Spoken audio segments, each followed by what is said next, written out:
আচ্ছা টুকটুকি, এই মেলা দিন ধরে আমার পেটের মধ্যে একটা প্রশ্ন গুতগুতি করতেছে, কব কও। আজকে আমার মন মেজাজ ভালো আছে, তুমি একটা কেন 10টা কথা কও।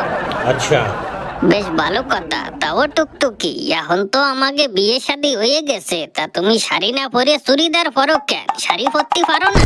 পরতে তো পারি, পরিনে কেন জানতে চাও? তাই শোনো, শাড়ি পরলে আমারে বুড়ি বুড়ি দেখা যায়, ওই জন্যই তো পরিনি। বাইগান।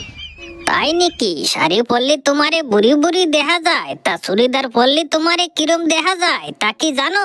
জানি না তাই কি, চুড়িদার পরলেই আমারে একেবারে 14 বছরের সেমরি দেখা যায়, এ তো আমি ভালো করে জানি। अच्छा না কি কও, 14 বছরের সেমরি নাকি? তাও তুমি 6 বছর বেশি কইয়ে ফেলাইছো। আমার তো মনে হয় একেবারে 8 বছরের সেমরি দেখা যায়। সঠিক বলেছেন। তাহলে চিনতে করো, চুড়িদার যে আমি পরবো না কেন? চুড়িদার পরলে বুড়ি মানুষ তাই চুরি হয়ে যায়, এই জন্যই তো পরি।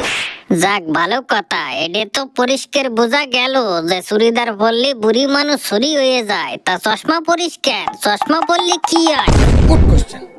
চশমা পরলে হয় চাটের মাথা, এটা কোনো প্রশ্ন হলো? চশমা পরলে কি হয়? চশমা কি আমি খালি খালি পরছি? এ তো পরছি স্টাইলের জন্য।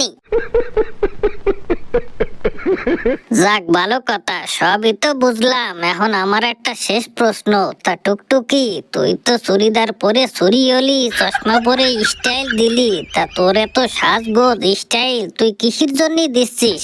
কিসের জন্য আবার? বাংলা সিনেমা হিরোনি হওয়ার জন্য।